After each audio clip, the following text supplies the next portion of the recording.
Dans cet hôpital de Floride, les médecins ont remarqué une augmentation spectaculaire des cas de coronavirus chez les enfants ces derniers mois.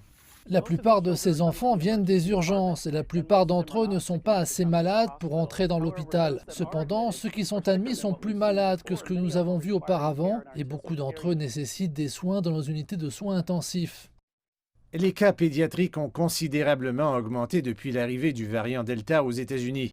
Selon l'Académie américaine de pédiatrie, les infections chez les enfants ont presque septuplé, passant de 12 000 la première semaine de juillet à 96 000 un mois plus tard. La plupart des cas sont bénins, mais pas tous.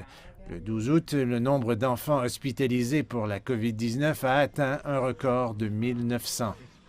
Les experts de la santé ont largement imputé cette augmentation à la nature hautement infectieuse du variant Delta. Mais certaines études suggèrent qu'il entraîne une infection plus grave que les variants précédents chez les adultes et peut-être aussi chez les enfants.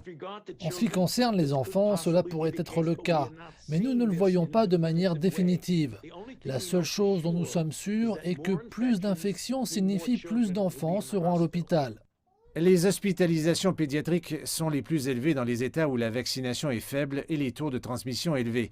Au Texas, certains hôpitaux ont signalé une diminution du nombre de lits de soins intensifs pédiatriques disponibles. La réalité est que les enfants de moins de 12 ans n'ont pas encore accès au vaccin. Les enfants de 12 ans et plus peuvent avoir accès au vaccin, mais beaucoup n'ont pas encore été vaccinés. Les groupes pédiatriques exhortent la FDA, l'administration américaine des denrées alimentaires et des médicaments, à approuver les vaccins pour les enfants de moins de 12 ans dès que possible. Des essais cliniques sont actuellement en cours. Les écoles ont commencé à rouvrir dans de nombreux États et l'on craint que le nombre de cas pédiatriques n'augmente encore plus, d'autant plus que certains États résistent à forcer le port du masque en classe.